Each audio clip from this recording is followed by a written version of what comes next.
Silakan Bro Daniel. Baik, mari kita satukan hati berdoa. Oh, haleluya. Bapa di surga, kami mengucap syukur buat pertemuan kami pada pagi hari ini, Tuhan. Kami boleh berkumpul bersama-sama, Tuhan. Bapa dalam surga, kami memohon daripada Engkau ya Tuhan. Engkau yang menyertai setiap apa yang kami kerjakan, kami lakukan, kami perbincangan, kami sharingkan, Tuhan. Biar ini boleh menjadi kekuatan buat setiap kami, buat iman kami, rohani kami, Tuhan Yesus.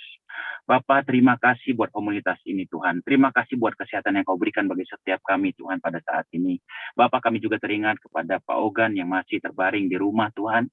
Kami berdoa, Tuhan, di dalam nama Yesus. Engkau yang memberikan kekuatan, memberikan kesehatan, pulih secara total dan maksimal, Tuhan, buat Pak Ogan. Bapak, terima kasih, Tuhan. Terima kasih buat pagi hari ini. Kami serahkan Zoom meeting kami, Tuhan, di dalam nama Tuhan Yesus Kristus. Haleluya. Amin. Amin. Oke, untuk membuka acara kita pada pagi hari ini tidak akan lengkap ya tanpa kita mendengarkan visi misi FGB MFI kita agar kita selalu mengingat purpose kita nih dalam fellowship FGB MFI ini ya. Yang membawakan visi misi hari ini itu papi mertua saya yang memberikan contoh ya untuk saya dan juga Amado di sini ikut masuk FGB MFI ini. Silakan Mas Santo untuk membawakan visi misi. Selamat pagi orang-orang yang terbahagia di dunia. Semangat pagi. Wah, luar biasa. Terima kasih atas waktu yang diberikan kepada saya untuk menyampaikan visi misi dari FGB MFI. Nah, visi FGB MFI adalah yang dari founder kita yaitu Bapak Demos Sakarian. FGB MFI berdiri tahun 1952, sudah cukup lama sekali ya. Visi kita adalah di mana ini berdasarkan penglihatan dari Bapak Demos Sakarian. Pada waktu beliau berdoa, di mana beliau melihat banyak sekali laki-laki itu kelihatannya mukanya pucat, tidak bergairah. Nah, mereka istilahnya 4L lah, letih, lesu, lelah, lemah ya, 4L. Nah, akhirnya beliau bersama istrinya berdoa kembali, terus roh beliau itu seakan-akan diangkat oleh Tuhan, itu mengelilingi seperti globe ya, bola dunia. Di mana di situ beliau melihat, wah, pria-pria ini wajahnya berseri-seri gitu. Nah, akhirnya beliau menangkaplah, inilah visi Tuhan, beliau harus memenangkan kaum pria. Di mana beliau ini, bahwa orang biasa bisa menjadi luar biasa oleh karena kuasa Roh Kudus. Dan beliau mulai mempraktekkan kesempatan yang itu, yaitu membebaskan kaum pria. Kebaktian pertama diadakan di California di Clifton Cafe. Dan Full Gospel memang tidak pernah mengadakan, bukan kebaktian, kami sebut meeting ya, di gereja. Dan juga meeting ini diadakan tidak pernah hari Minggu. Hari Minggu adalah milik gereja. Dan Full Gospel juga tidak pernah akan mendirikan gereja. Karena Full Gospel itu terdiri dari interdenominasi. Kalau kita lihat di sini ada yang dari HKBP, GBI, ada yang dari GKI, ada yang dari Katolik, dan itu tujuan kita adalah yaitu dari founder kita yaitu membuat apa yang pernah dilakukan oleh yang pernah terjadi di Alkitab, dari kitab kami percaya kitab Kejadian sampai Wahyu, di mana di dalam setiap pertemuan ada mujizat. Nah, kami juga orang-orang biasa ini bisa menjadi luar biasa dengan melakukan mujizat-mujizat. Saat ini Full Gospel untuk di Indonesia sudah ada per Agustus 2002 sudah ada 800 chapter lebih. Dan membernya sudah 8.000. Untuk seluruh dunia sudah ada di 120 negara. Membernya sudah di atas 1 juta. Singkatan dari FGBMFI adalah Full Gospel adalah kita percaya Injil sepenuhnya dari kitab Kejadian sampai Wahyu. Businessman adalah bukan pengusaha yang wah gitu, tapi kita percaya laki-laki yang sudah mempunyai penghasilan. Banyak juga anggota kita terdiri dari ABRI, PNS, maupun para profesional. Nah, itu yang disebut pengusaha yang sudah mempunyai penghasilan. Misi Full Gospel internasional, artinya Full Gospel ini ada di mana saja. Seperti di kita, Full Gospel nasional itu membawahi juga sebagian Australia, New Zealand, itu pengertian internasional. Misi kita adalah mengembalikan orang-orang yang Full Gospel ini seperti bengkel. Jadi pria-pria yang mesinnya ngebrebet gitu, kalau dibawa ke Full Gospel, kita fine tuning lagi, dia akan kembali lagi ke Tuhan. Dan kita mengembalikan mereka untuk digembalakan di gereja masing-masing. Dengan kita melengkapi mereka, yaitu percaya akan kuasa Roh Kudus. Di mana mereka akan dan mereka juga akan menjadi seorang pria adalah dia harus bertindak sebagai iman, nabi, dan raja. Nah, kami berharap dari Full Gospel ini banyak teman-teman membawa juga keluarganya untuk ke acara seperti ini. Ini kesempatan terbesar dalam Zoom meeting. Dan kekuatan Full Gospel adalah melalui majalah yang kami sebut adalah majalah Voice, di mana majalah itu isinya kesaksian-kesaksian dari member yang dirubah ya, yang manusia biasa menjadi luar biasa. Dan mereka juga menjadi kembali tugasnya sebagai iman, nabi, dan raja di keluarganya. Itu visi dari saya. Kami himbau semua teman-teman bisa terjadi multiplikasi, karena untuk tahun 2000 periode baru ini, target kita adalah 4 tahun ke depan adalah 40.000 member, di mana setiap orang 1 tahun membawa 1 member lah ya, dari member melahirkan member get member. Dan ya, itu kekuatan kami adalah di kesaksian. Terima kasih, Tuhan memberkati kita semua. Amin. Amin. Oke, untuk biar kita tetap semangat terus nih sampai penghujung acara, kita mau dengerin dulu Mars FGB MFI.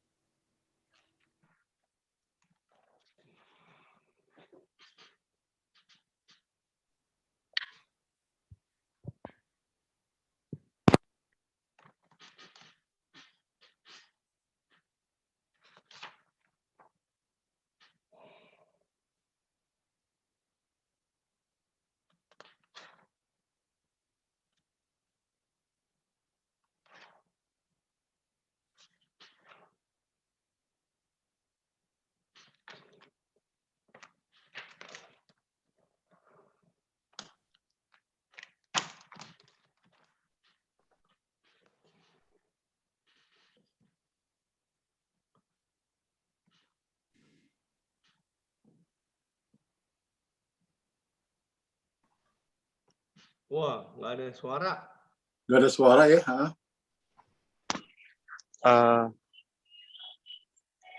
Nggak ada suaranya, bro. Nggak ada suaranya ya? Iya, itu mungkin harus dibantu di bagian sound-nya. Iya, iya. Oke.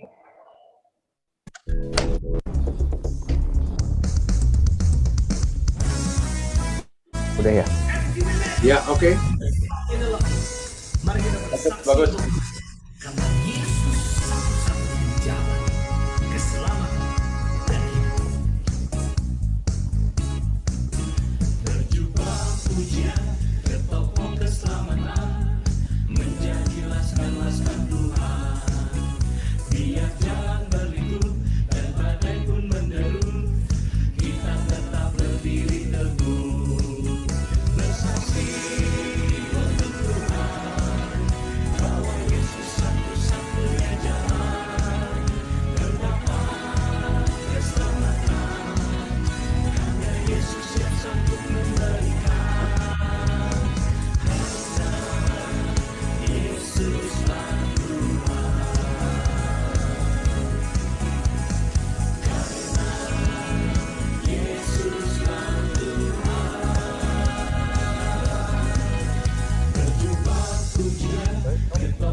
Begitu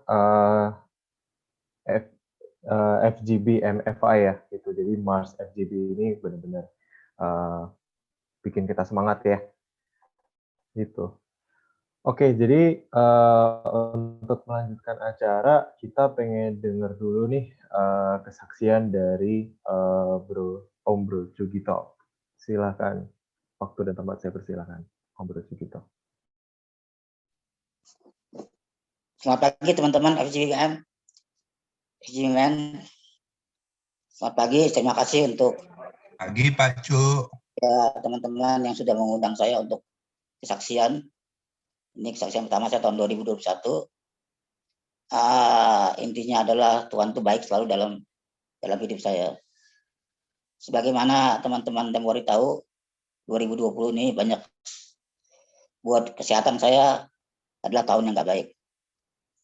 Ya, pertengahan Juni saya kaki patah, kemudian kena COVID. Dan yang terakhir di ujung tahun 29 Desember saya masuk lagi rumah sakit 2 minggu di ICU karena pertama karena lambung bocor, berdarah, dan terakhir kena pneumonia. Jadi kisahnya begini, maklum udah tua ya, sudah lansia nih, nggak tahu diri.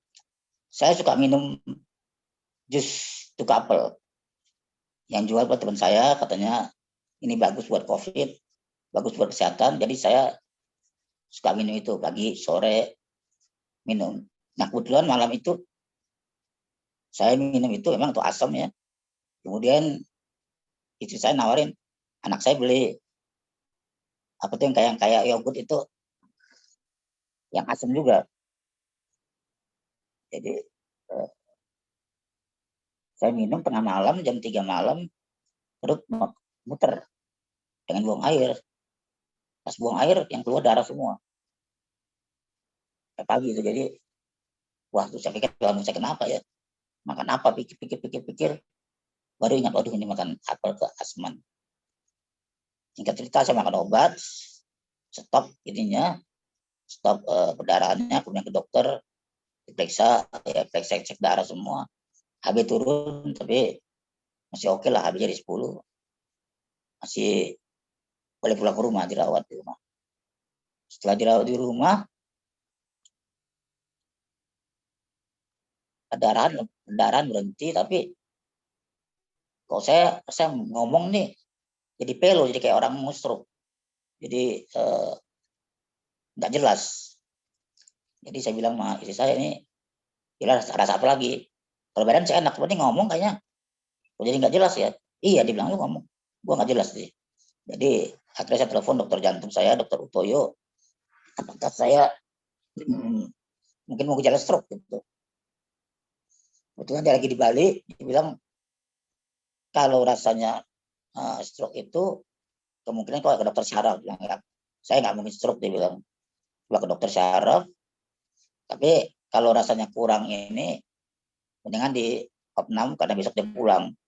Jadi dia kenalkan dengan dokter pengganti dia, nanti Bapak masuk aja katanya. Habis itu saya ambil inisiatif cek kadar CO2 saya. Udah dulu waktu saya kena COVID juga, nah itu problemnya di CO2 saya tinggi. Namanya benar CO2 saya tinggi, terus saya ke dokter dokter jantung itu periksa, nah dia suruh dirujuk ke dokter saraf. Nah waktu dirujuk ke dokter saraf, dokter sarafnya minta di scan. Nah, di scan MRI lah. Tapi dokter Utaya berpesan sama dokter jantungnya, dokter sarafnya, ini pasien lagi pakai oksigen, dia bilang, karena napasnya udah tersengal-sengal. Kalau kita MRI, oksigen kan harus dilepas, nggak boleh lama-lama katanya, nanti bisa fatal. Oke, ternyata si dokter sarafnya mungkin nggak perhatikan juga, saya di MRI, selama di MRI langsung saya pingsan. Misalnya kalau kurang oksigen, terus dokter Utoyo nih, waduh, dia kaget udah berapa lama nih katanya. Segera dimasuk ventilator. Jadi saya masukin ke rumah sakit, langsung masuk ventilator. Karena kadar CO2 saya udah sangat tinggi, jadi saya takut otak saya rusak. Karena kalau kelamaan oksigen kurang ke otak, kita jadi rusak. Nah itu saya udah nggak tahu, saya udah pingsan soalnya.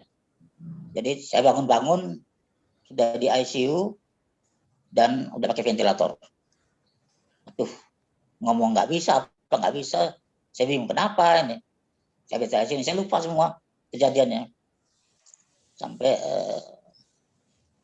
kemudian sore anak saya datang, saya minta dibikinin alfabet itu dari A sampai Z, tapi dengan format di handphone.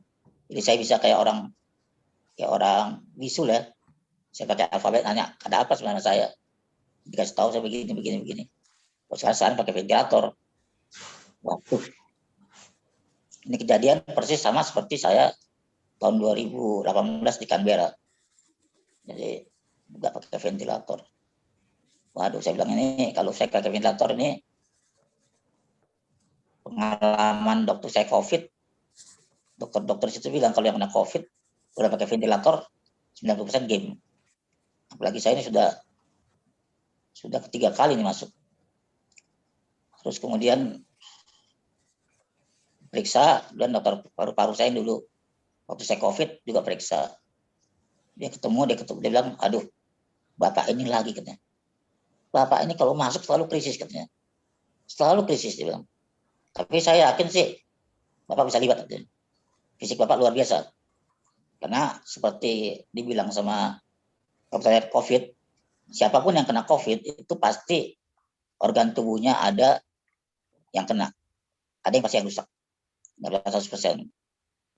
Waktu saya kena COVID, dokter jantung dokter paru-paru udah vonis paru-paru saya sudah mati akibat COVID.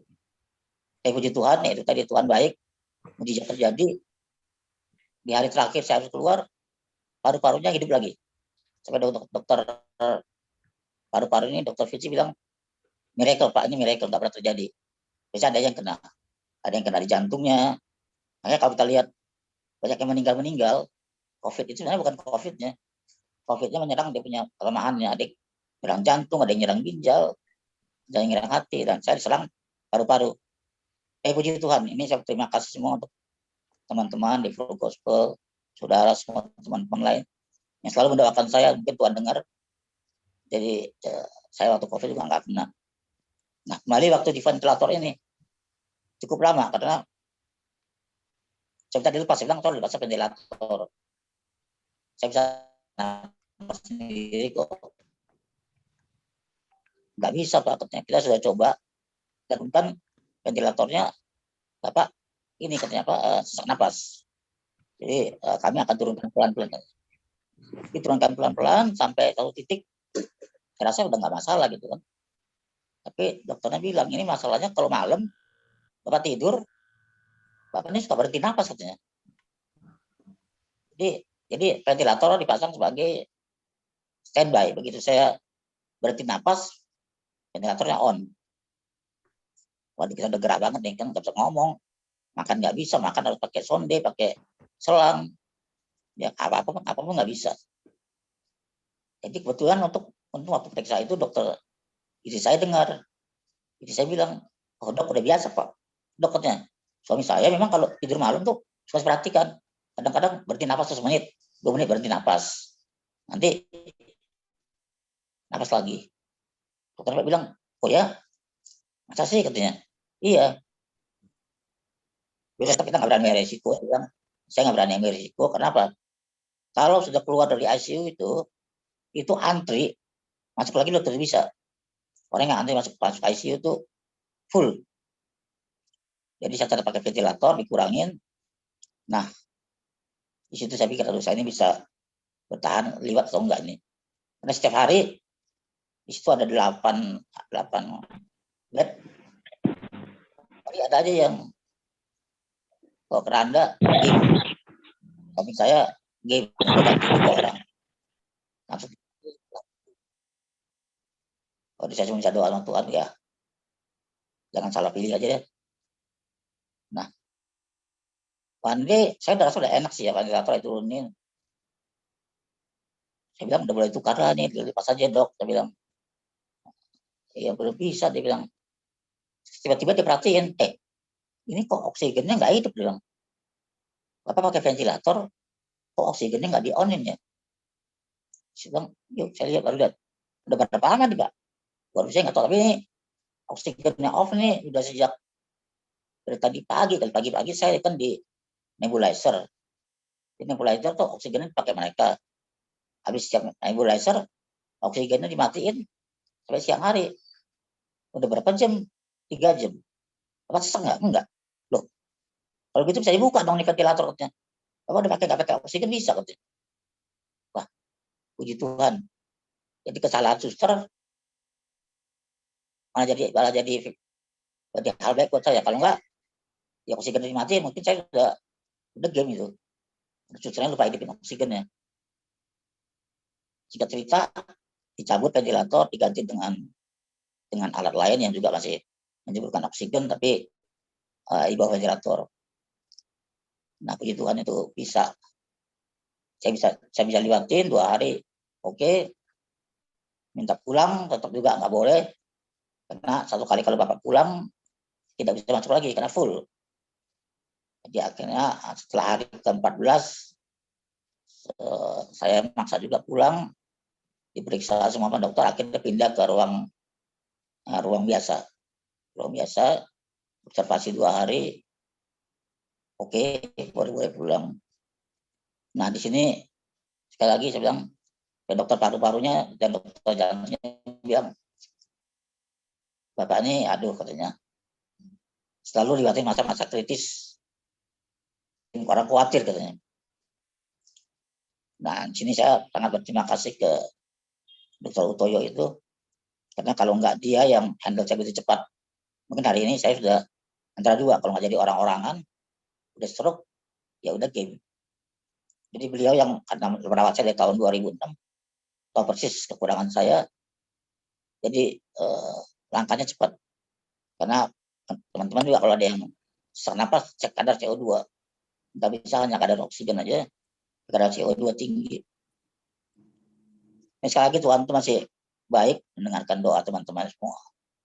Pak Anton yang selalu berdoa, Pak Yusak, Pak Abraham yang selalu telepon istri saya, membesarkan hati istri saya, dan semua teman-teman lainnya, Tuhan masih dengar. Tapi saya pikir ini sudah kapak saya sudah ketiga kali nih Tuhan baik dengan saya. Sekali Canberra, sekali COVID, dan ini ketiga kali. Jadi saya mesti berhati-hati, nggak berani lagi terlalu over banyak bangunnya gitu. Jadi harus mengurangi kegiatan fisik, karena ya semangat masih muda, tapi ternyata di dalam fisik kita udah nggak mendukung ya. Jadi sekali lagi memang Tuhan itu baik, jadi masih mau pakai saya ya. Jadi disinilah saya bersaksi untuk kemuliaan Tuhan. Kalau nggak ada Tuhan ya saya kira udah kita hari udah nggak ketemu, udah bye-bye. Sekali lagi saya percaya dengan kekuatan doa teman-teman semua, saudara, khususnya juga istri saya, anak saya yang sudah berdoa luar biasa untuk saya. Terima kasih sekali lagi, Tuhan itu baik, jangan pernah tinggalkan Tuhan. Amin. Amin. Luar biasa banget sharingnya Om Bro Sugito, sangat menyentuh ya gitu. Kalau boleh tanya, sebenarnya apa sih yang kemarin itu menjadi penguat gitu ya buat Om Bro Sugito saat melalui pergumulan dalam kesehatan tersebut? Ya karena semua sudah kita lakukan yang terbaik. Hanya doa lah yang bisa, karena dokter sudah melakukan yang terbaik. Dia bilang, ya semuanya kita serahkan sama Tuhan, karena ya memang upaya kan sudah oksigen, ventilator, dan ya treatment yang sama dengan orang yang berbeda, hasilnya bisa berbeda. Karena di samping saya itu semua juga banyak ventilator. Tapi ada yang liwat, ada yang game, ada yang sembuh, ada yang game. Jadi saya hanya bisa berdoa, hanya bisa bilang Tuhan ya kalau Tuhan mau panggil saya siap. Tapi kalau Tuhan mau pakai saya ya saya siap juga. Jadi Tuhan masih mau pakai saya disembuhkan. Jadi dan sembuhkannya juga baik chance ya. Kalau nggak ada suster matiin oksigen ya, mungkin saya boleh pulang. Karena dokter nggak percaya bahwa saya udah bisa bernapas tanpa oksigen. Tapi ya mungkin lah Tuhan pakai susternya malah telendor dimatiin oksigen, dan saya nggak merasa saya sesak napas. Akhirnya dokter percaya, wah udah 3 jam nggak pakai oksigen ya berarti apa udah bisa dilepas katanya. Kalau nggak tadinya situ ada 3 dokter, satu dokter jantung, dokter paru, sama dokter ICU. Jadi untuk saya keluar dari tabut ventilator itu 3 dokter ini harus sepakat. Jadi dokter jantung udah sepakat, dokter paru-paru sepakat, dokter ICU-nya nggak sepakat. Karena buat dia udah bisa katanya. Jadi kemarin begitu, dokter ICU dia oke, dokter paru-parunya bilang, ini belum bisa nih.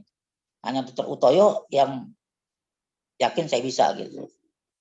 Dengan bahwa itu di luar dia punya. Selain dokter jantung dia bilang yang pegang kuasa di ruang ICU itu adalah kepala ICU.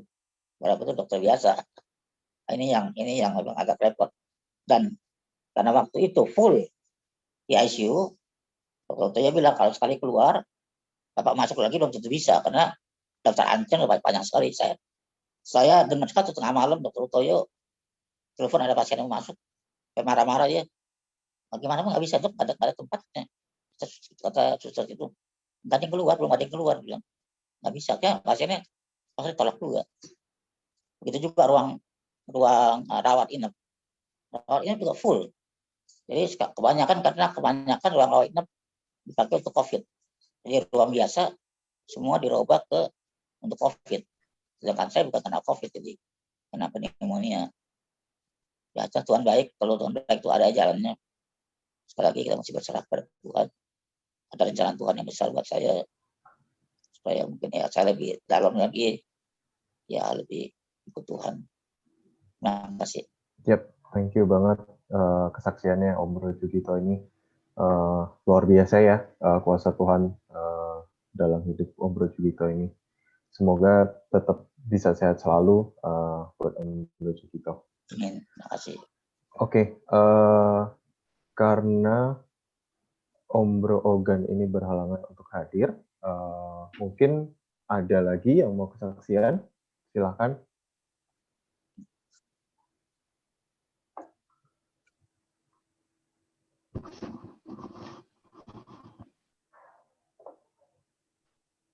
Oke, kalau nggak ada lagi yang mau kesaksian, mungkin kita lanjutkan jalannya acara ini.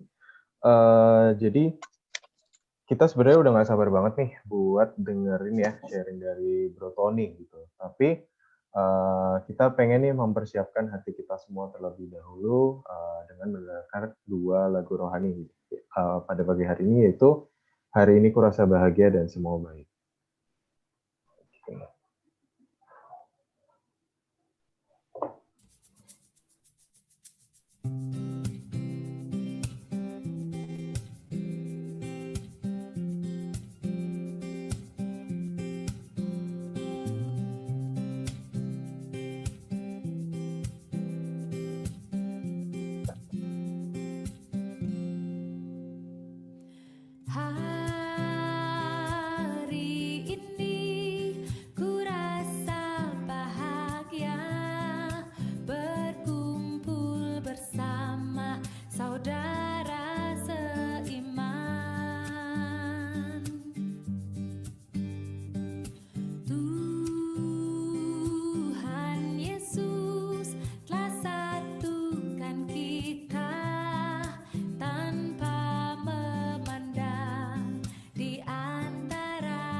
Jepang yang jadi ini teman-teman kita yang kita tahu mungkin ekonominya susah, bank nama itu tetap pakai tokonya nama juga ya.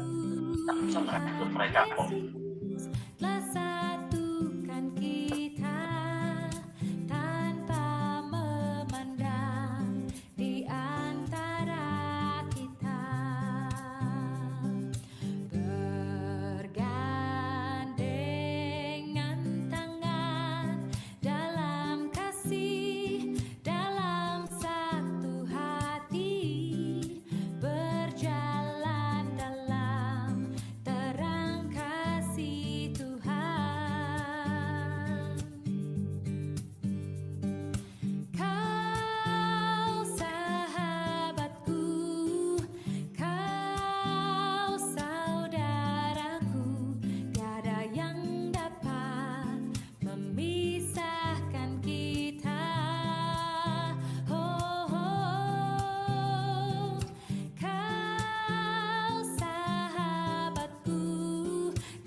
dalam rencana-Mu Tuhan. Rencana indah telah Kau siapkan bagi masa depanku yang penuh harapan. Semua baik, semua baik. Apa yang telah Kau perbuat di dalam hidupku. Semua baik, sungguh teramat baik. Kau jadikan hidupku berarti.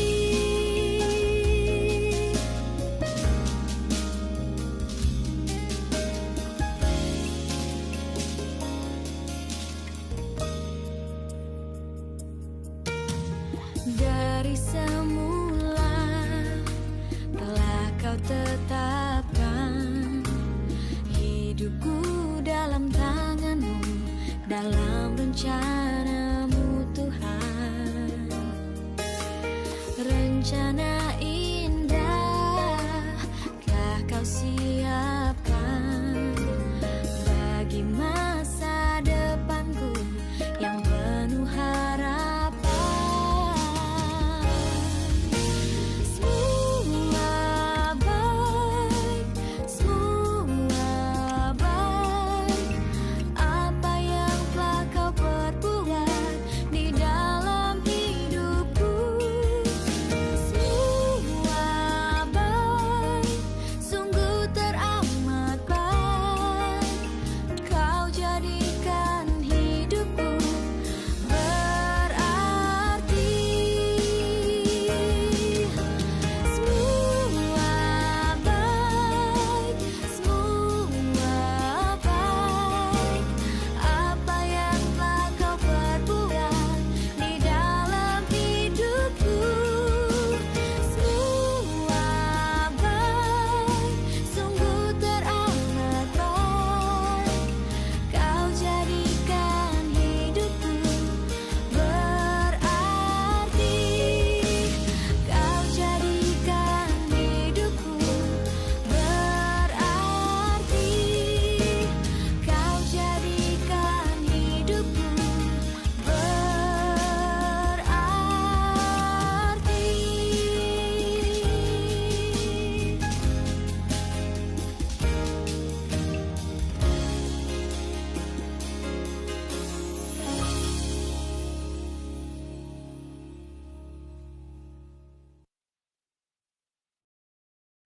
Iya. Hari ini kita sangat terberkati ya dengan kedatangan Bro Tony ini di pertemuan FGB MFI pada pagi hari ini. Sebagai perkenalan, Bro Tony ini seseorang yang sangat menginspirasi sekali ya, terutama dalam perjalanan hidup kita semua sebagai para pemimpin keluarga dalam memuji, memuliakan nama Tuhan dan mengikuti jalan Tuhan. Bro Tony ini seorang pemimpin keluarga ya, sebagai seorang suami dan sebagai seorang ayah yang sangat mencintai keluarganya. Bro Tony ini tidak hanya menjadi pemimpin di dalam keluarganya, tapi juga bisa menjadi pemimpin dalam membesarkan nama Tuhan. Gitu. Luar biasa sekali pembicara kita pada pagi hari ini, dan kita hari ini pengen dengerin sharing dari Bro Tony dengan tema Journey with Jesus. Waktu dan tempat saya persilakan Bro Tony, silakan. Ya, puji Tuhan, semangat pagi semuanya, bro dan om-bro sekalian. Terima kasih juga untuk kesempatan yang diberikan bagi saya yang mewakili mungkin generasi yang lebih muda gitu ya, untuk membawakan sharing pada kesempatan pagi hari ini. Thank you. Saya merasa bahwa memang ini yang sedang Tuhan kerjakan di seluruh dunia, bahwa ada satu generasi yang sedang dipersiapkan untuk meneruskan estafet ini, karena tugas kita belum selesai menjadikan segala bangsa murid Tuhan. Saya percaya kita semua ada setuju dengan hal tersebut. Ya, seperti yang diperkenalkan, nama saya Tony Ronaldo, dan saya tahun ini mencoba untuk aktif sebagai member di FGB untuk chapter Kelapa Gading. Saya usia 39 tahun, bulan Januari kemarin, punya istri 1 dan memang tidak rencana nambah lagi.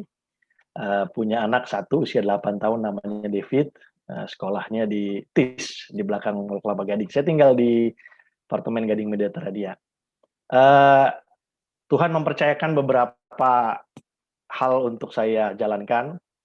Saya sehari-harinya sebenarnya juga ada berkantornya karena saya memimpin menjadi direktur dari sebuah lembaga misi yang ada di kurang lebih 50 negara. Saya memimpin untuk wilayah Indonesia.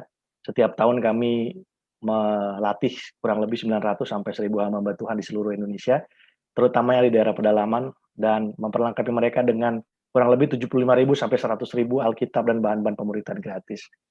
Tetapi memang secara khusus saya dan istri Tuhan kasih beban untuk Papua. Jadi beberapa pelayanan kami memang fokusnya ada di Papua. Saya juga sempat ada di Papua selama kurang lebih 3 sampai 4 tahun, tetapi karena ada kondisi keluarga yang waktu itu harus ditangani, jadi saya kembali ke Jakarta. Dan tahun 2016 saya dengan istri mendirikan sebuah komunitas di Jakarta namanya Kompak, komunitas orang muda Papua kreatif. Karena kami pikir waktu itu gimana pun kerinduan kami untuk melayani Papua tetap harus jalan walaupun mungkin kami tidak bisa secara fisik ada di Papua. Dan waktu itu Tuhan taruh dalam hati kami bahwa ternyata di Jakarta ini ada kurang lebih 2.000 sampai 3.000 mahasiswa Papua, baik yang biaya mandiri maupun yang beasiswa pemerintah maupun beasiswa swasta. Dan I cannot talk on behalf of the other community, tetapi ketika saya masuk dan berkenalan dengan mereka, ada banyak sekali di antara mereka yang justru ketika datang ke Jakarta menjadi tercemar gitu ya, terekspos dengan hal-hal yang seharusnya mereka justru tidak terekspos, dan itu kemudian membuat mereka berpaling dari tujuan utama mereka ada di Jakarta. Banyak yang terlibat geng, kemudian obat-obatan, minuman keras, bahkan seks bebas. Akhirnya tujuan awal di mana memang sebenarnya pemerintah Papua yang beberapa juga saya punya hubungan cukup baik itu tidak tercapai gitu, karena kita semua tahu bahwa generasi muda sebenarnya harus akan menjadi penerus atau akan bisa membawa transformasi sejati. Jadi akhirnya saya dengan istri mencoba mengambil satu tanggung jawab itu, dan waktu itu kami pertama mulai dengan mengajar bahasa Inggris sampai akhirnya kemudian di Jakarta Timur kami ambil satu tempat, kami waktu itu juga pakai tabungan juga, akhirnya punya mengontrak sebuah rumah untuk kita punya kegiatan, belajar bahasa Inggris, lalu kemudian taruh laptop di sana, kasih wifi, semacam menjadi base camp lah, kira-kira seperti itu. Dan ini kemudian menjadi sebuah tren karena organisasi muda Papua itu biasanya selalu berkaitan dengan politik. Tetapi baru satu ini yang memang komunitasnya itu komunitas belajar. Mereka kumpul diskusi, kita ngobrol tentang karakter, kita ngobrol, dan akhirnya dari situ kita bikin persekutuan, kita berdoa sama-sama, dan kemudian beberapa alumni sekarang sudah kembali ke Papua dan mulai berkarya di sana. Dan memang pada tahun 2019 akhirnya saya mengatakan kepada adik-adik bahwa saya dan istri itu sifatnya hanya melahirkan, kalian harus meneruskan, karena ini adalah komunitas kalian sendiri. Dan puji Tuhan beberapa di antara mereka menangkap visi ini. Tahun lalu waktu COVID, Kompak, komunitas orang muda Papua kreatif, dipercayakan secara resmi oleh BNPB untuk menjadi dapur umum, memberi makan 100 mahasiswa Papua setiap hari. Jadi mereka masak sendiri, belanja sendiri, dikasih dana sama BNPB, dan sampai dipanggil sama Pak Doni Munardo waktu itu untuk diberikan apresiasi. Sayangnya saya nggak ikut sih waktu itu ya, karena teman adik-adik saja yang ikut sana. Kemudian sekarang puji Tuhan, adik-adik saya kembali ke Papua, ada yang di Sentani, ada yang di Jayapura, ada yang buka English Center buat adik-adiknya di kampung, ada yang sekarang kasih tahu saya mereka sedang buka UKM, ya, jualan roti bakar, mereka belajar dari orang Jakarta, buka warung tenda, dan mereka pikir kenapa orang pendatang saja yang bisa sukses usaha di Papua, orang Makassar, orang Manado, tapi kita nggak bisa sukses di tanah sendiri. Dan saya bersyukur bisa menjadi bagian dari perjalanan itu. Itu kira-kira kegiatan saya sehari-hari. Tentu saja sekarang dibatasi oleh adanya pandemi, tetapi saya percaya yang namanya visi Tuhan itu tidak berhenti, termasuk juga untuk FGB. Kita percaya bahwa di balik setiap krisis, di balik setiap tragedi selalu ada pintu yang terbuka, terutama untuk pemberitaan kabar baik. Amin. Nah, Om Bro dan Bro sekalian, kalau lihat nama saya, Tony Ronaldo, sebenarnya kurang cocok sama potongan wajah saya ya. Karena memang saya ini lahir dengan nama yang berbeda. Nama saya lahir Untung Nugroho. Nah, kalau itu baru cocok dengan wajah saya yang sekarang gitu ya. Jadi orang tua saya kandung itu bukan beragama Kristiani, dan mami saya adalah istri kedua dari ayah kandung saya. Tetapi pada waktu saya berusia 1,5 tahun, saya diambil paksa. Saya dengan mami saya diambil paksa oleh seorang ayah lain yang kebetulan waktu itu KTP-nya Kristen dan berasal dari Indonesia Timur. Mudah-mudahan Om Bro dan Bro sekalian ngerti maksud saya. Kami dibawa ke Jakarta dan saya dibesarkan di rumah seorang ketua geng, gitu ya. Tiap hari minum-minum, tiap hari geng debt collector. Itu geng papi saya dulu. Nah, karena usia saya masih terlalu muda, jadi saya memang nggak pernah kenal papi kandung saya yang orang non-Kristen ini. Jadi sejak saya umur 2 tahun ya saya sudah sama dengan papi saya yang Kristen katanya, gitulah istilahnya ya.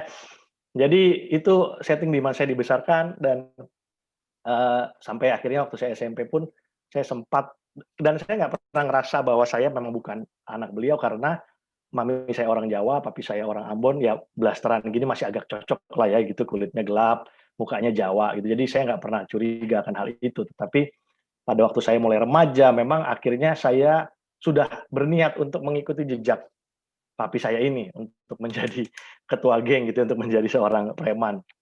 Saya pertama kali merokok dengan beliau yang kasih saya pertama kali minum alkohol dengan beliau, saya pertama kali nonton film porno juga dengan beliau.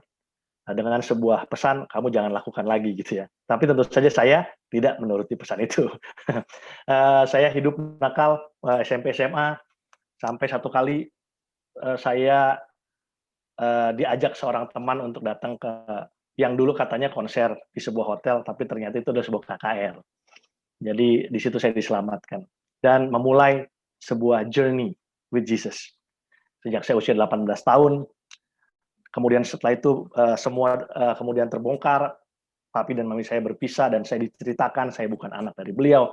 Datanglah kemudian krisis identitas, proses untuk mengampuni, proses untuk menerima diri, sambil kemudian Tuhan panggil saya untuk melayani Tuhan pada saat itu. Jadi saya memang sudah di umur 18 tahun, sudah jadi definisinya yang tadi Om Bro sampaikan mengenai visi misi. Seorang yang sudah berpenghasilan sendiri dari umur karena terpaksa umur 18 saya memang harus sudah hidup sendiri di Jakarta.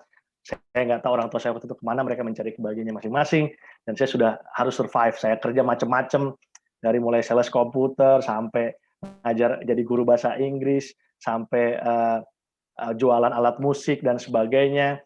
Tapi itu kemudian menempa saya menjadi pribadi yang dewasa, tentu saja oleh karena anugerah dan pertolongan Tuhan. Kalau pada waktu umur 18 saya tidak ditangkap oleh Tuhan, mungkin ceritanya bisa berbeda. Mungkin saya bisa berakhir seperti orang tua yang membesarkan saya. Nah, hari ini saya mau sharing seperti yang tema yang sudah diberikan mengenai journey with Jesus. Saya izin share PowerPoint.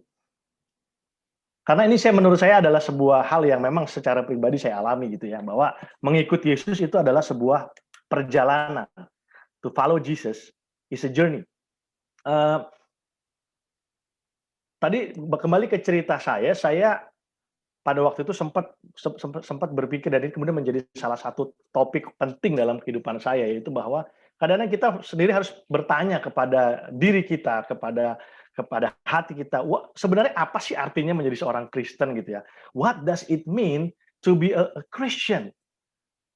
Karena because there are too many things revolves in our Christianity world, kita jadi kadang-kadang blur gitu. Sebenarnya jadi orang Kristen itu apa? Apakah kalau KTP kita Kristen atau Katolik seperti yang papi saya miliki itu kita bisa disebut sebagai Kristen? Apakah kalau kita lahir di keluarga Kristen kemudian kita bisa otomatis disebut orang Kristen? Atau apakah kalau kita ini rajin melakukan aktivitas keagamaan Kristen maka kita bisa disebut orang Kristen? Atau kalau kita tahu banyak ya, mengerti, hafal banyak ayat, tahu sejarah Kristen, tahu tokoh-tokoh Kristen, tahu lagu-lagu rohani yang lagi ngetren sekarang, tahu pengkhotbah hebat yang sekarang lagi happening di YouTube misalnya, apakah itu yang membuat kita menjadi seorang Kristen? Nah, hari ini izinkan saya untuk sedikit mungkin membombardir atau mengadakan sebuah surgery di dalam pikiran kita masing-masing. Sebenarnya udah benar belum sih definisi kita atau pemahaman kita tentang what does it mean to be a Christian? Dan saya mau membawa Om Bro dan Bro sekalian untuk masuk dalam sebuah bagian firman Tuhan dari Markus 10 ayat 17 sampai 22. Tapi sebelumnya mari kita berdoa supaya Tuhan menerangi kita dengan firman-Nya. Bapa di surga, di dalam nama Yesus kami berdoa supaya firman-Mu berbicara kepada setiap kami. Di dalam nama Yesus kami berdoa. Haleluya. Amin. Satu kali Yesus dan murid-murid itu sedang berangkat meneruskan perjalanan mereka ke sebuah tempat. Maka cerita ini kemudian terjadi. Pada waktu Yesus berangkat untuk meneruskan perjalanannya, datanglah seorang berlari-lari mendapatkan dia dan sambil bertelut atau berlutut di hadapannya ia berkata, "Guru yang baik, apa yang harus kuperbuat untuk memperoleh hidup kekal?" Dari kalimat ini kita bisa menangkap bahwa orang ini benar-benar satu desperate, yang kedua sincere. Dia tulus, dia desperate, dia pengen tahu kebenaran. Dia mau cari mana yang benar. Dan saya pikir bahwa tokoh ini adalah mewakili begitu banyak orang di dunia ini saat ini. Ya, orang-orang yang tulus, orang-orang yang mau mencari kebenaran, orang-orang yang pengen tahu what is the real truth. Apakah ada kebenaran yang mutlak atau absolut itu? Lalu Yesus menjawab seperti ini. Kita semua tahu, Yesus tahu isi hati kita bahkan sebelum kita mengucapkannya. Dan semua dialog ini sebenarnya yang ada di Alkitab bukan hanya ditujukan kepada orang yang bertanya, tetapi kita yang membaca juga sedang diajar oleh diskusi atau dialog ini. Yesus menjawab begini, "Mengapa kau katakan aku baik? Tak seorang pun yang baik selain daripada Allah saja. Engkau tentu mengetahui segala perintah Allah. Jangan membunuh, jangan berzina, jangan mencuri, jangan mengucapkan saksi dusta, jangan mengurangi hak orang, hormatilah ayah dan ibu." In other words, dengan bahasa yang lebih sederhana, Yesus bilang seperti ini. Mengapa engkau katakan aku baik? Yesus menyampaikan sebuah kebenaran yang diambil dari perjanjian lama bahwa tidak ada seorang pun yang baik, hanya Allah yang baik. Ya, kita semua tidak sempurna. We are not perfect. But anyway, do you know these commands? Apakah kamu tahu semua ini? Jangan membunuh, jangan berzina, dan jangan mencuri. Dengan pemahaman Yesus juga tahu dia akan menjawab apa begitu ya. Lalu ayat 20 orang itu berkata kepadanya dengan sangat yakin kira-kira gitu. "Teacher, I have done all since my youth." Saya sudah menuruti, saya sudah melakukan semua yang tadi guru itu bilang. Jangan membunuh, jangan mencuri, hormati orang tua. Saya sudah lakukan itu semua. Nah, saya mau Om Bro dan Bro memperhatikan bagian ini bahwa bagi si orang yang bertanya ini, katakanlah seorang anak muda ini yang bertanya, bagi dia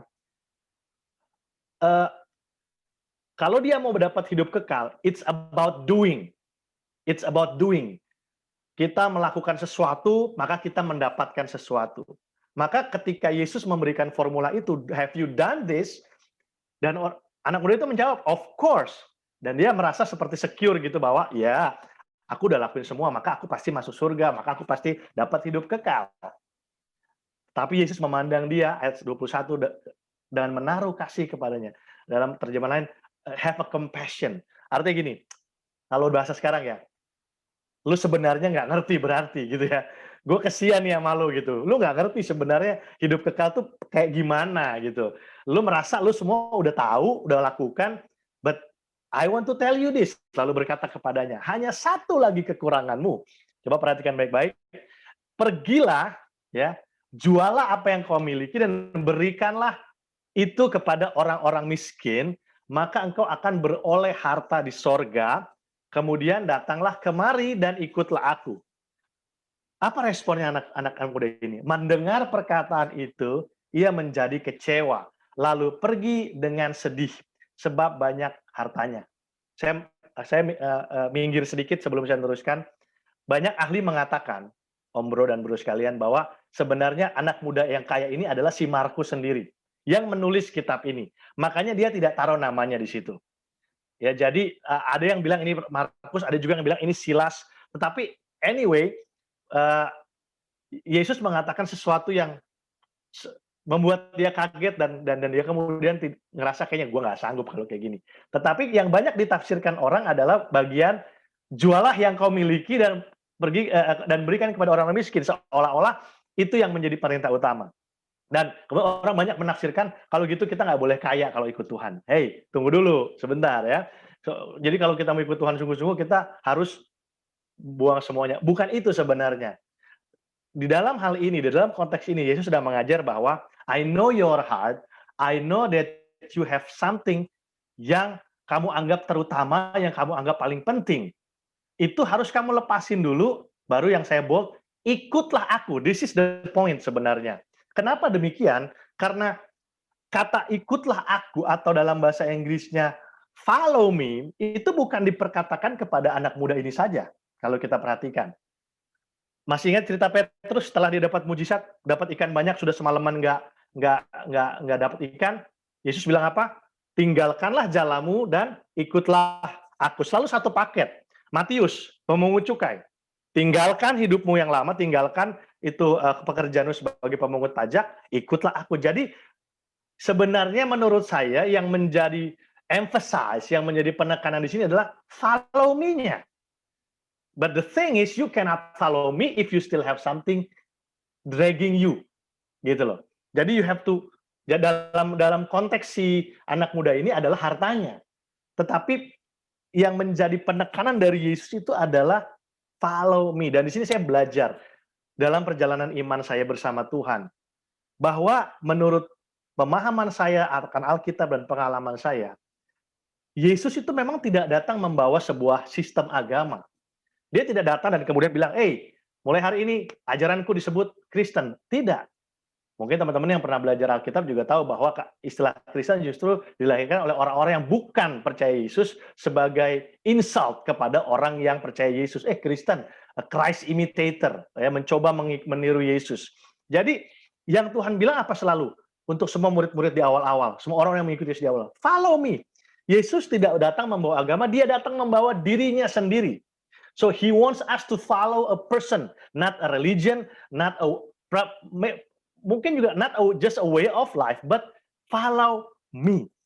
Karena ketika kita melihat dia, kita sedang melihat Allah. Kita sedang melihat Tuhan. Dan ketika kita mengikut Yesus, kita sedang mengikut Tuhan.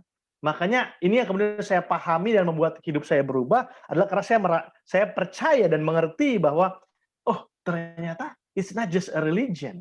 It is following a person. Dan Alkitab adalah kisah tentang orang-orang yang sudah duluan mengikuti Yesus, dan kita belajar daripadanya tentang how to be a follower of Jesus. Jadi kekristenan itu bukan seperti, mohon maaf ya, seperti kita daftar jadi anggota sebuah komunitas, termasuk seperti misalnya kalau kita menjadi anggota FGB, bahwa kita harus sign up. Bukan mendaftar kepada sebuah Christian club or something like that. Dan juga bukan seperti ketika kita menyetujui sebuah term and condition dari sebuah perjanjian, dan kita menandatangani dan kita berkata, that's it, I'm a Christian now. Bukan. Tetapi kekristenan itu bicara journey with Jesus. Hari demi hari kita lihat, kita fokus sama juru selamat kita. Apa yang dia lakukan, kita lakukan. Apa yang dia katakan, kita katakan. Murid-murid Yesus tidur bareng Yesus. Makan bareng Yesus, ya. Apa yang Yesus bicarakan, mereka bicarakan juga. So our life as a Christian is actually a journey, sebuah perjalanan bersama dengan Tuhan Yesus. Maka dari itu kalau yang namanya perjalanan harus selalu moving forward, amin. Yang namanya perjalanan itu tidak boleh selalu tinggal di tempat, harus ada langkah maju. Yesus menerima kita apa adanya. He accept us who we really are, for who we are, but he doesn't want us to stay there. Dia mau kita bertumbuh. Banyak sekali bilang, ya udah, ya gue kayak gini aja. Kan Yesus terima gue apa adanya. Itu baru setengah kebenaran, Om Bro dan Bro sekalian. Yesus menerima kita apa adanya, tetapi dia mau supaya kita bertumbuh, moving forward, sampai kita akhirnya serupa dengan dia. So Christianity is a journey. Dan kita belum selesai. Saya harap kita setuju dengan semua ini. Om Chiu juga tadi menyatakan bagaimana perjalanan dia bersama dengan Tuhan. Kalau dia masih, Tuhan berikan nafas hidup, berarti beliau masih ada perjalanan yang harus dijalani, harus moving forward. Senior apapun kita, sejunior apapun kita, hari ini saya mau ingatkan bahwa we have to moving forward. Kita harus move forward. Belum selesai perjalanan kita ini. Tidak ada kata pensiun di dalam Tuhan. Amin. Karena ini sebuah journey bersama Tuhan. Nah, yang namanya journey berarti ada milestone-nya. Om Bro dan Bro sekalian. Yang namanya journey berarti ada titik-titik di mana kita sampai, lalu melangkah lagi. Kita nggak boleh terlalu lama ada di situ. Setelah kita sampai, kita kemudian melangkah lagi. Ya, journey is not the destination. Hati-hati. Ya, jangan sampai yang kita tadinya adalah sebuah journey, tapi kita anggap itu sebuah destination. Destination kita belum sampai. Nah, makanya kita harus bergerak dari satu titik ke titik yang lain. Dan semua journey bersama dengan Tuhan Yesus, kita semua tahu, diawali dengan apa? Percaya Yesus. Betul? Semua journey di dalam Tuhan selalu diawali dengan percaya Yesus. Sebab jika kamu mengaku dengan mulutmu bahwa Yesus adalah Tuhan, dan percaya dalam hatimu bahwa Allah telah membangkitkan dia dari antara orang mati, maka kamu akan diselamatkan. Karena dengan hati orang percaya dan dibenarkan, dan dengan mulut orang mengaku dan diselamatkan. This is where our journey starts. Bagi Om Bro dan Bro sekalian mungkin ada yang 20 tahun lalu, ada yang 25 tahun yang lalu, ada yang 30 tahun lalu, atau ada yang baru kemarin, atau ada yang tahun lalu, tapi semua mulai dari titik ini. Kita percaya bahwa Yesus adalah Tuhan, dan percaya dalam hatimu bahwa Allah telah membangkitkan dia dari orang mati, maka kamu akan diselamatkan. Karena dengan hati orang percaya dan dibenarkan, dengan mulut orang mengaku dan diselamatkan. Maka dengan berat hati, dan saya mohon maaf untuk menyampaikan sini, apabila kita belum pernah merasa bahwa kita pernah mengalami titik ini, then our journey didn't really started yet. Haven't really started yet, belum dimulai. Saya dibesarkan di keluarga Kristen dari umur 2 tahun sampai umur 18 tahun. Saya pikir saya orang Kristen.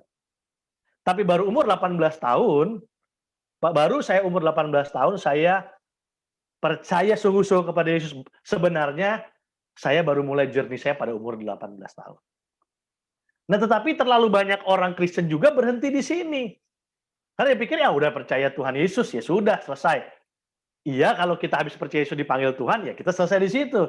Tetapi kalau kita masih diberikan nafas kehidupan, sebenarnya journey kita tidak berhenti di sini. Kita harus melanjutkan ke milestone yang kedua, namanya mengenal Yesus. Seperti Paulus berkata, yang ku kehendaki ialah mengenal dia dan kuasa kebangkitannya, dan persekutuan dalam penderitaannya, di mana aku menjadi serupa dengan dia dalam kematiannya, supaya aku akhirnya beroleh kebangkitan dari antara orang mati.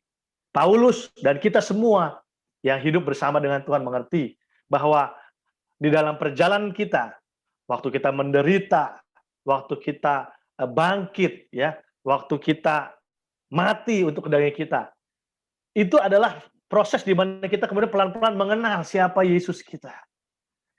Dari percaya, kita harus belajar mengenal Yesus. Kita belajar mengenal kehendaknya, kita belajar mendengar suaranya, kita belajar mengerti isi hatinya, apa yang dia suka, apa yang tidak suka.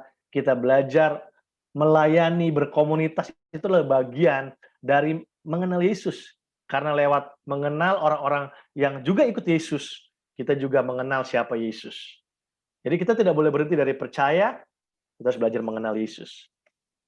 Tetapi kita juga tidak boleh berhenti dengan mengenal Yesus. Nah, ini yang banyak menjadi challenge di dalam kehidupan kita sebagai orang percaya. Sudah mengenal Yesus, tapi tidak bertumbuh ke arah apa? Hidup seperti Yesus. Rasul Paulus sekali lagi berkata, namun aku hidup tetapi bukan lagi aku sendiri yang hidup, melainkan Kristus yang hidup di dalam kamu. Dan hidupku yang kuhidupi sekarang dalam daging adalah hidup oleh iman dalam anak Allah yang telah mengasihi aku dan menyerahkan dirinya untuk aku. Tahukah Om Bro dan Bro sekalian bahwa banyak orang yang mundur dari Tuhan gara-gara banyak orang Kristen nggak hidup kayak Yesus, betul? Katanya rohani, katanya dewasa, katanya aktif pelayanan, tetapi hidupnya tidak mencerminkan Yesus, hidupnya nggak seperti Yesus, dan akhirnya banyak orang yang mundur karena melihat orang Kristen yang seperti ini. Itu disebabkan adalah karena orang-orang tidak journey dengan with Jesus, mereka berhenti di mengenal Yesus saja. Mereka belajar, mereka bergereja, tapi mereka tidak kemudian mengejawantahkan apa yang mereka pelajari itu menjadi sebuah nilai-nilai kehidupan. Kekristenan tidak boleh hanya jadi kognitif dan afektif. Kekristenan harus jadi aplikatif. Orang bisa lihat Yesus dalam diri kita. Kita ngomong seperti Yesus, kita mengasihi seperti Yesus, kita mengampuni seperti Yesus. Ini adalah milestone yang harus kita capai di dalam kehidupan kita, dalam journey kita bersama dengan Tuhan. Dan yang terakhir adalah menjadi saksi Yesus. Dan inilah kenapa komunitas kita ini terus berjuang sampai hari ini. Supaya lewat kehidupan kita yang seperti Yesus kita harapkan. Kita bisa bawa orang lain datang kepada Tuhan. Karena kekristenan bisa bertahan selama 2000 tahun lebih. Iman kepada Kristus itu bisa bertahan karena ada orang-orang yang punya journey ini. Dari percaya, mereka kenal, mereka hidup seperti Yesus, dan mereka terus menjadi saksi. Dan kemudian generasi selanjutnya bisa mengenal Yesus. So my question to all of you, untuk menjadi perenungan, where are you in the journey? Di manakah kita dalam perjalanan kita hari ini? Kita jawab sendiri ya, masing-masing. Kalau kita merasa bahwa milestone, ada beberapa milestone yang mungkin kita lewati, mari kita bangun diri kita di situ. Ada banyak orang yang sudah mengenal Yesus, tapi tidak hidup seperti. Ada orang yang bahkan sudah senang bersaksi, tetapi hidupnya tidak mencerminkan Yesus. Akhirnya banyak orang yang menjadi jadi batu sandungan buat orang lain.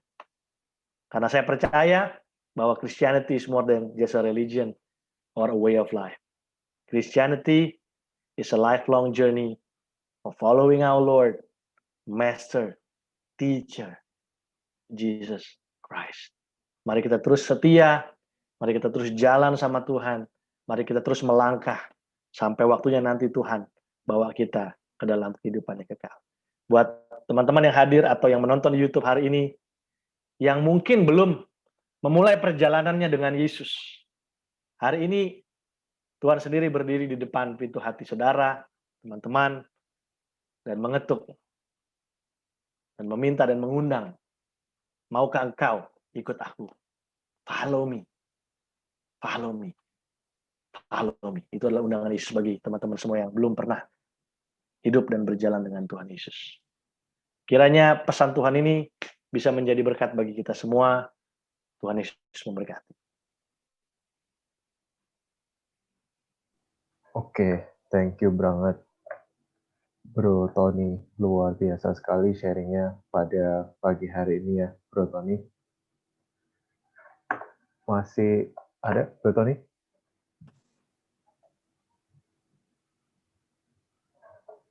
Tadi saya terputus kayaknya. Iya, keputus. Ini udah terakhir ya. Oke. Udah. Ya, Bro Tony, thank you banget sharingnya. Mungkin kalau dari bro-bro dan om-bro ada pertanyaan untuk Bro Tony tentang sharingnya?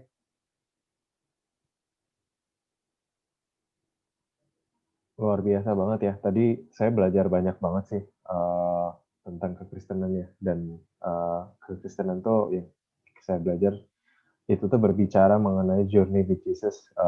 It's not about only a religion ya, tapi itu adalah suatu perjalanan hidup, dan kita harus selalu move forward dalam mengikuti jalan Tuhan. Mungkin saya yang tanya aja, kalau misalnya yang lain belum ada pertanyaan. Saya tertarik banget nih, Bro Tony. Ya, Bro Tony, saya tertarik banget nih sama tadi ya firman Tuhan ya. Karena kan kalau untuk mengikuti Yesus itu kita harus meninggalkan sesuatu yang dragging us gitu. Tapi gimana caranya sih untuk kita tuh bisa menemukan what's dragging us nih dalam mengikuti jalan Tuhan? Oke, kalau saya boleh jawab, ini based on experience ya. Saya selalu percaya bahwa segala sesuatu atau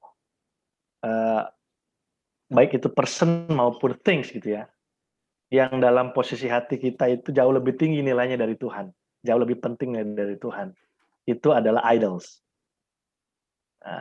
Dan sekali lagi, karena ini a journey, kadang-kadang hari ini kita menang, nanti besok kita harus ini lagi. Makanya itu yang tadi saya coba jelaskan, kenapa ini kita bukan sign up. Karena kalau sign up, nanti ada sign off. Jadi, kayaknya gue lagi nggak Kristen gitu. Besok, kayaknya gue Kristen gitu. Tapi kalau journey, ya udah kita jalanin. Kita kadang kita menang, Kadang kita kalah, kita bangkit lagi, kita bertobat, kita minta ampun. Yang penting mindset-nya adalah I want to follow Jesus. Gitu. Kita lihat Petrus ya, dari dia waktu Tuhan Yesus tinggalkan jalanmu, ya ikut aku. Apakah dia langsung sempurna? Kan enggak juga. Dia pernah menyangkal Yesus, dia kembali ke profesi lamanya, tapi kemudian Yesus tarik lagi dia kembali. Gitu. It's a journey. Gitu. Ya, kadang kita berhenti, kadang kita mundur, tapi kita harus terus belajar maju. Menarik banget ya. Dan kadang pribadi ya, buat saya mengikuti Tuhan itu benar kata Bro Tony tadi, agak blur. Karena kan ya we do what we have to do. We pray ke Tuhan Yesus gitu. We read the Bible, kita juga ikut fellowship, kita saling sharing dan segala macam. Teman dengan sharing Bro Tony tadi jadi lebih jelas ya. Jadi journey-nya lebih jelas karena ada milestone-nya gitu. Jadi percaya Yesus, mengenal Yesus, hidup seperti Yesus, menjadi saksi Yesus. Jadi membantu saya banget sih untuk tahu step-stepsnya dan perjalanan Yesus itu, mengikuti Yesus itu seperti apa. Ya, karena again, we are following a person, so it's a relationship process. Kayak kita sama istri gitu ya. We love her, kita mengasihi istri kita, tapi bukan berarti bahwa tiap hari kita bisa menjadi suami yang sempurna. Tapi itu kemudian tidak membuat identitas kita hilang. Kita nggak jadi, oh besok saya bukan suami kamu karena saya lagi nggak jadi suami yang baik. Enggak. Karena basicnya itu yang sebenarnya Yesus mau. Waktu dia bilang follow me, udah ikut gua sini. Be my friend, be my best friend, be my son gitu ya. Nah, in the process you will make mistakes. You will fall, but that doesn't change the fact that you are my son. That doesn't change the fact that you are my best friend. Tapi kita juga yang sebagai son dan sebagai best friend juga akan ngerasa bahwa ya kalau kita lemah, kalau kita kalah, kita kan juga nggak mau ngecewain dia gitu. Jadi kita bangkit lagi. Gitu. Tetapi kalau kita memandangnya as a religion, as a rule, set of rule, maka kadang kita ngerasa, aduh kayaknya emang bukan buat gua nih. Soalnya gua nggak bisa gitu. Jadi kayaknya ini buat orang lain ya, gue cari yang lain aja deh yang lebih mungkin. Ya, many people goes to other, ya apalah Zen lah, atau mungkin I have to be at peace with myself. Tapi kalau kita ngelihat Yesus itu sebagai a real person, pribadi gitu, dan He wants to be with us, we want to be with Him. Maka semuanya menurut saya ya, dalam pengalaman saya menjadi lebih realistis gitu.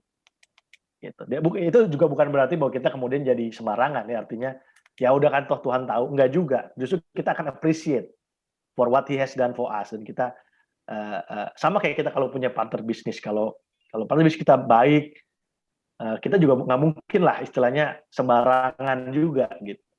So itu kalau kita memandangnya as a relationship, saya pikir akan lebih banyak hal yang lebih jelas dan terbuka gitu dalam perjalanan kita bersama Yesus.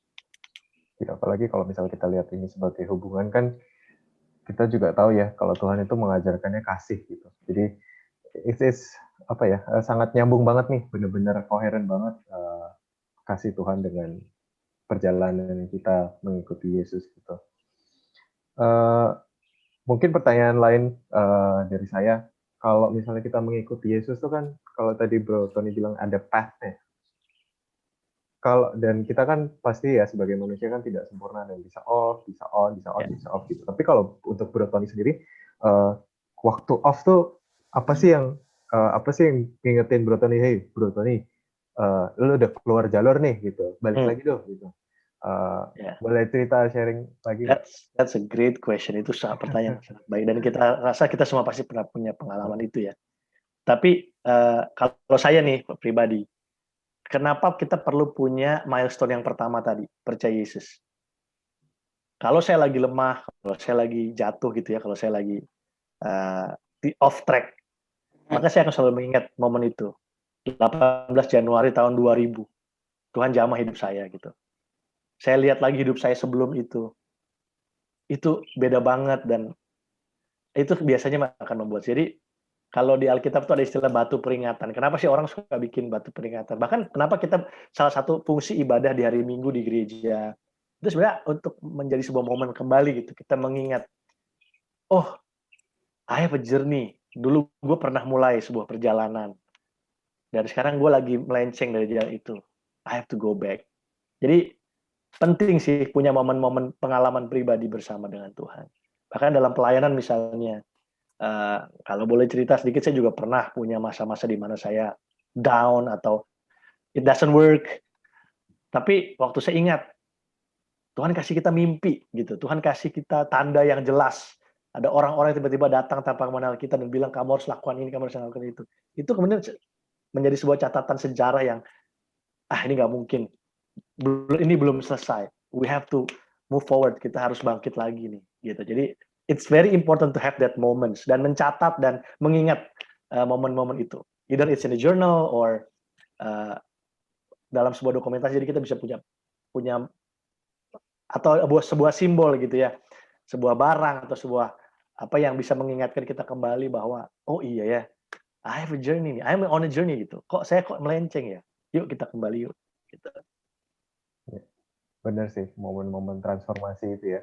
Ya. Karena kan again ya tadi ya, kayak Bro Tony kan we consider this as a relationship gitu. Jadi kayak hubungan kita sama istri aja kan, kita juga punya tuh momen-momen kayak kita tunangan, marriage vow dan lain-lain. Itu kan bisa ngingetin kita untuk dalam perjalanan. Gitu ya. Thank you banget Bro Tony sharingnya. Mungkin sama-sama. dari dan obrolannya ada pertanyaan lagi buat Bro Tony. Bro Tony. Ya Om Bro, silakan. Mungkin gini, yuk banyak interaksi dengan anak-anak muda ya, dan mungkin nggak semua ngalamin seperti Bro Tony itu, ada proses sehingga itu yang mematangkan you, sehingga you tahu di mana you punya destination yang you mau tuju, dan you merasa bahwa memang journey yang selama ini you lewatin bisa you kembali lagi karena you tahu destinationnya. Nah, kalau you lihat momentum apa yang bisa untuk teman-teman yang masih muda-muda nih, ya kalau yang senior-senior karena dia sudah menjalani mungkin lebih punya background, punya ini, tapi bagi yang teman-teman muda nih, yang anggota-anggota yang masih muda ini, bagaimana kira-kira you bisa membantu mereka memahami momentumnya ini loh. Jangan dia terbawa keluar, tetapi momentum ini manfaatkan untuk maju ke depan, moving forward tadi. Thank you. Oke. Thank you Om Bro buat pertanyaannya. Nah ini memang yang menjadi, as a mission worker ya, sebagai seorang penggiat misi gitu ya. Memang ini trennya sekarang sedang terjadi yang namanya, saya pernah baca tuh penelitian dari David Kinnaman, Barna Group tahun 2011, The Exiles. Orang-orang yang keluar dari gereja, keluar dari komunitas Kristen. And most of them are second generation Christians. Jadi gini, kalau saya ini menganggap diri saya first generation Christian. Gitu. Saya nggak dapat warisan iman dari orang tua saya. Jadi Tuhan perlu ngelakuin sesuatu yang istilahnya tuh bukan kontroversial, monumental gitu, yang benar-benar life changing buat saya. Nah, tapi saya juga bisa memahami bahwa teman-teman seumuran saya atau yang lebih muda dari saya yang dibesarkan di keluarga Kristen yang baik, kita memang punya kecenderungan itu sebagai manusia. We don't appreciate sesuatu yang udah familiar buat kita. Ya, orang menikah sehari pasti masih berapi-api. Orang menikah 10 tahun udah beda lagi, walaupun sama-sama love gitu loh. Jadi memang banyak dari teman-teman saya, adik-adik saya yang second generation Christian, yang papanya udah Kristen, udah melayani orang tuanya, yang papa mamanya udah di full gospel gitu ya. Itu mereka tidak menemukan spark yang sama gitu. Seperti kami yang memang first generation Christian. Kalau saya boleh kasih suggestion for the parents, for the older generations, kita sebagai orang tua perlu berdoa supaya mereka juga punya pengalaman pribadi dengan Tuhan. It's not just the legacy of faith that we give to them, but we have to pray that they will have that spiritual experience. Termasuk saya sekarang juga sudah mulai mendoakan anak saya umur 8 tahun. Karena saya juga worry gitu loh. Dia dibesarkan di gereja, dibesarkan di pelayanan. Dia sudah ikut saya jadi misionaris dari dia baby. Naik pesawat pertama anak saya ke Papua gitu. Tapi saya juga takut gitu. Kalau dia kemudian hanya mengandalkan iman dari saya dan tidak punya spiritual experience by himself, saya takut dia juga tidak akan punya journey yang sama dengan saya, yang dengan Yesus gitu.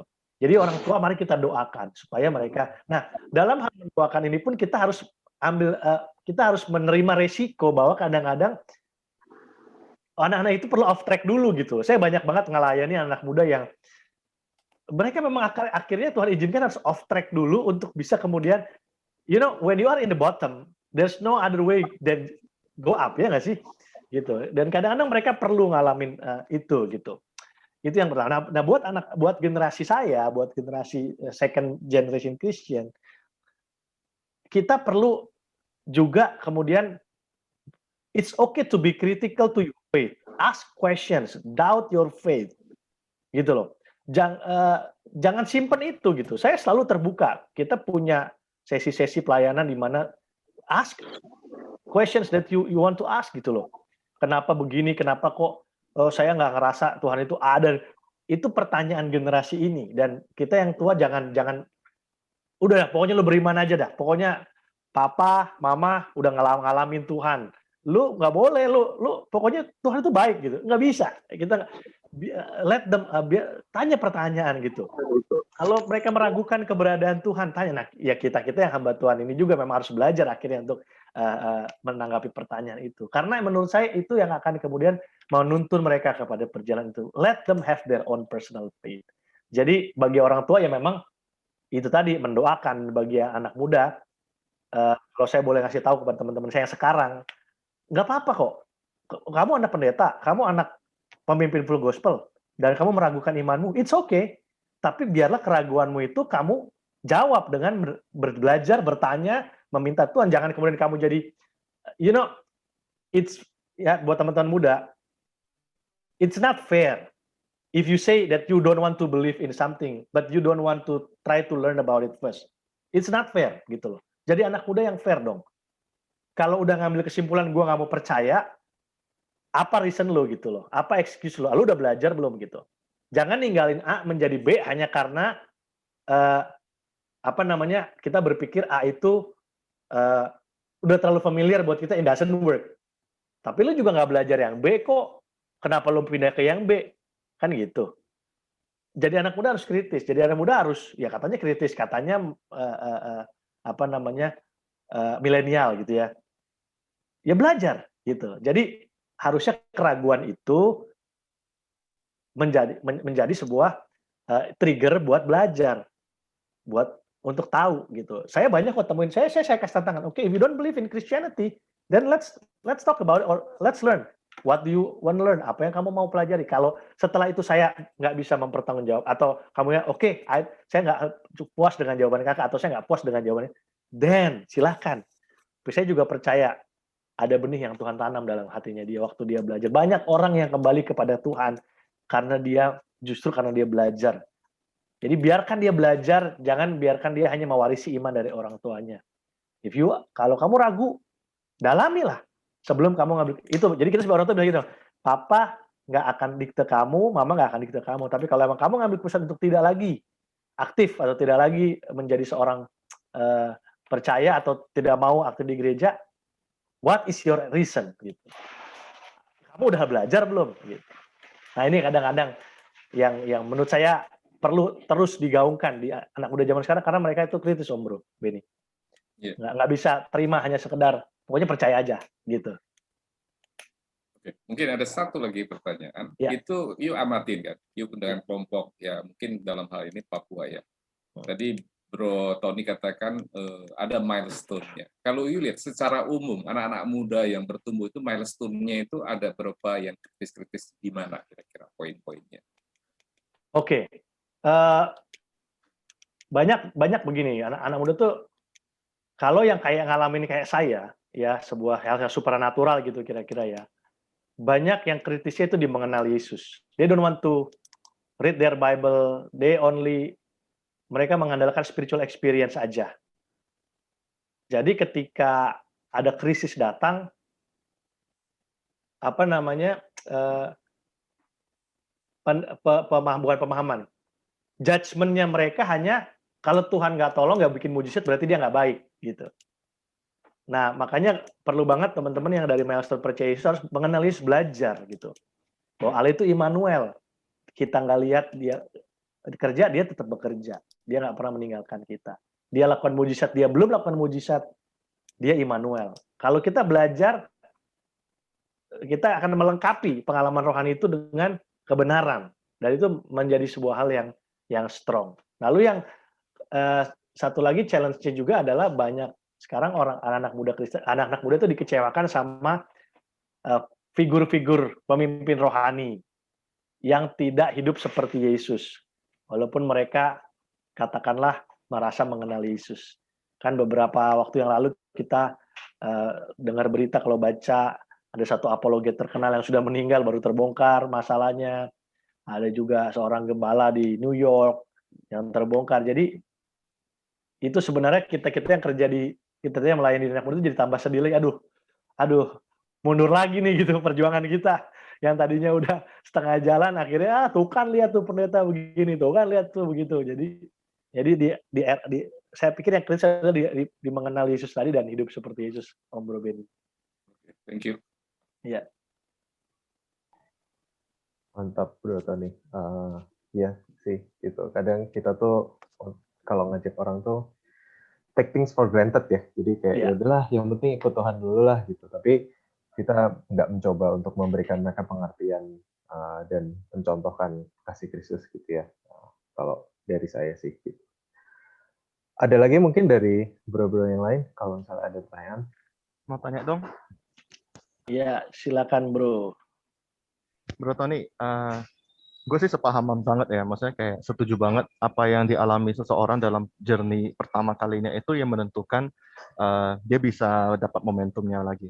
Namun seringkali, ini pengalaman pribadi ya, ketika lagi on fire, kita akan mencari apa sih kerinduannya Tuhan dalam hidup kita. Ada yang kayak bilang, visi misi Tuhan dalam hidup kita masing-masing itu dibentuk dari waktu kita masih janin sampai kita sekarang.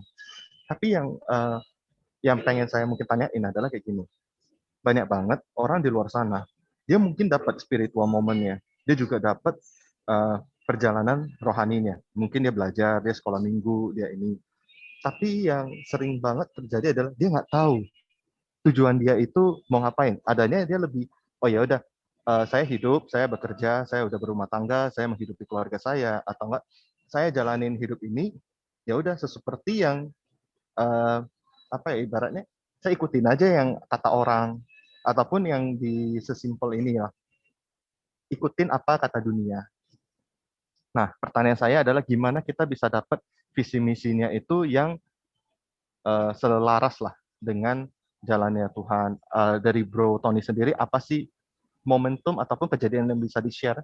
Apa sih yang bisa menjadikan Bro itu kayak, oh ya saya dapat nih, ini jalannya loh. Kayak gitu Bro. Thank you Bro Armando. Wah, pertanyaannya oke banget nih. Mungkin kalau yang pertama pasti kalau saya boleh bilang sampai hari ini adalah komunitas, ya.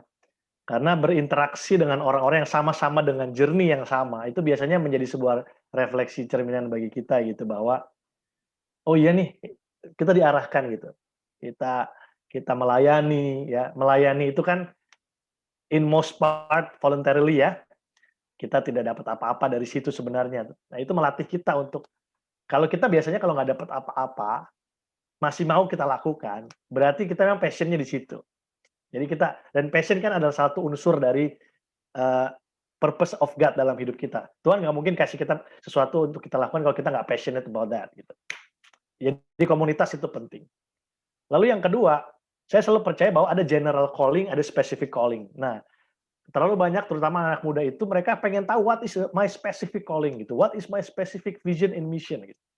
Tapi mereka nggak pernah mau ngejalanin yang general calling-nya dulu, to love, to forgive, to serve the Lord gitu.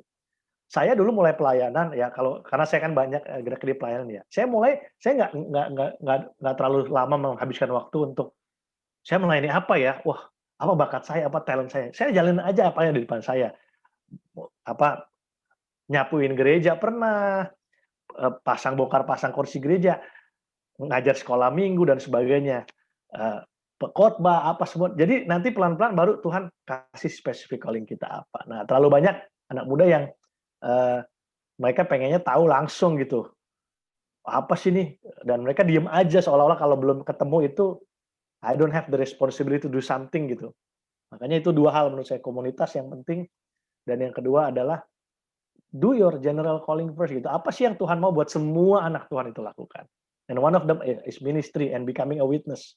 Dan ini adalah platform yang tepat di komunitas kita di Full Gospel untuk jadi saksi. Nanti pelan-pelan baru Tuhan kasih. Dan saya lihat semua perjalanan orang-orang yang tajam di dalam Tuhan ya. Saya nggak ngomong pendeta doang ya. Businessman Kristen. Itu karena mereka setia di general calling awalnya. Baru pelan-pelan Tuhan taruh. Ini Tuhan bukakan pelan-pelan. Jadi step by step gitu. Karena kalau kita udah tahu dari awal, biasanya kita nggak mau jalanin prosesnya nanti bro. Kita mau langsung ke sana istilahnya. Ya saya juga butuh waktu kurang lebih 20 tahun untuk diproses dari apa sih Tuhan mau apa sih, tapi saya belajar gitu. Waduh, gue nggak tahu ya. Oke, gue just do what I know. Nanti pelan-pelan. Tuhan. Ya kalau boleh jujur ya baru kurang lebih 3-4 tahun terakhir lah saya benar-benar hidup menjalani gitu ya. My specific calling itu baru kurang lebih 4-5 tahun terakhir. Sebelumnya tuh masih general banget gitu. Ya main musik, ya WL, ya ini, ya itu, ya mimpin komsel, ya apa semuanya lah gitu. Sampai pelan-pelan Tuhan arahkan, oh ke sini, oh ke sini, oh ke sini. Tuhan pertemukan orang tepat, orang konfirmasi dengan nubuatan atau doa atau komentar dan seterusnya. Gitu. Saya juga pernah nyoba istilahnya yang bukan di luar saya terus gagal, ya udah berarti bukan gitu kan, kayak gitu sih. Jadi nggak semuanya langsung bisa kita dapatkan dengan instan. Thank you bro, thank you banget. Itu step by step-nya itu dapat banget. Yep. Oke, thank you Bro Tony dan bro-bro dan om-bro semuanya buat pertanyaannya.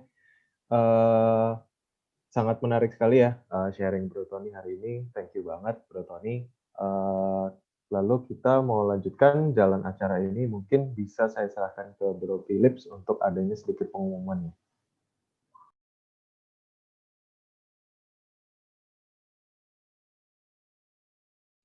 Bro Philips.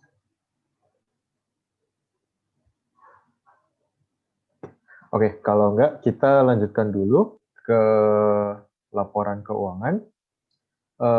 Jadi untuk Seed Faith, kalau yang seperti yang kita tahu, anggaran kebutuhan FGBM FI ini ya ada pengeluaran musik, ada pengeluaran backup bicara, meal hotel, fasilitas dan segala macam ini. Jadi memang dalam menjalankan kegiatan FGBM FI ini kita memiliki anggaran kebutuhan gitu.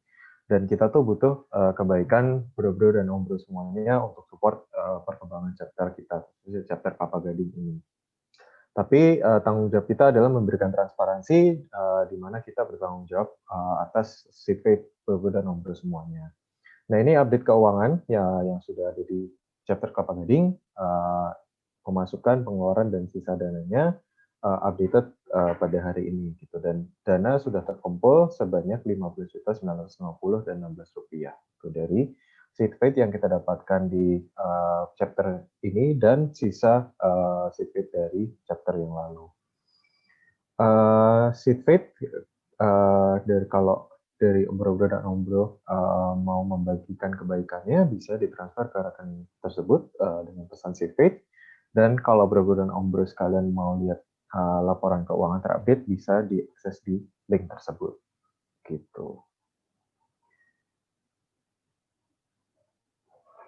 Oke, dari Bro Philips ada Bro Philips? Ya, halo. Dari saya bagus ya untuk firman-Nya, thank you banget nih. Ada mau segala.